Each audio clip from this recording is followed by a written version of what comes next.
Dance is a soul. If same siya sa pagkatao, if wala kay soul sa ibang tao, you are nothing. Hi, I'm Jwanter, and I claim the stage through movement.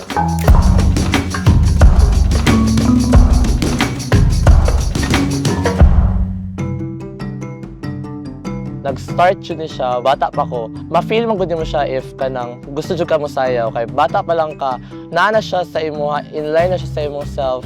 Dili siya kanang murag gikuha lang nimo sa others, but naana siya sa imong soul daan na i-need lang nimo siya ipagawas, na i-express nimo siya. Naabot ko og high school, dito na ko na mas na-discover ang world sa performing arts na ingani din siya, dako kayo siya, and daghan siya o kanang possibilities na mahitabo.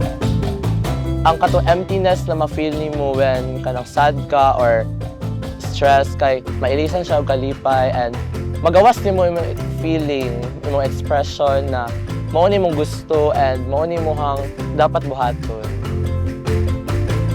Karon mas nag-focus ko into cultural and folk dance kay mas dako siya og balik sa ato as alagad ng sining. Gina-promote nato ang culture sa Philippines while gina-learn po nato ang ilahang culture. Diri sa Holy Cross kay mas na-mold me, mas na-enhance ang amuang knowledge when it comes to performing arts. Because mas na-expose me sa many competitions like DAX or mga SEAP, which is mo to siya ang mga competitions na gapilan na mo since pagsugod pa lang sa SINAG. HNEC! SINAG! I am a member of SINAG, and dako og tabang ang SINAG sa ako ang pag-mold also kay we are more on in a collaborative side, so mas gwapo ang mga ideas na mahitabo, and also mas gwapo ang outcome niya kay nag-collab og maayo jud siya. Sa akong journey nga kani nga art form is dako jud siya tabang because dili ka mag-grow ani if wala jud kay disiplina, especially sa imong commitment sa grupo.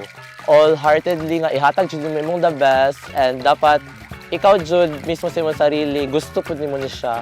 Dili dapat na kanang murag napugos lang ka.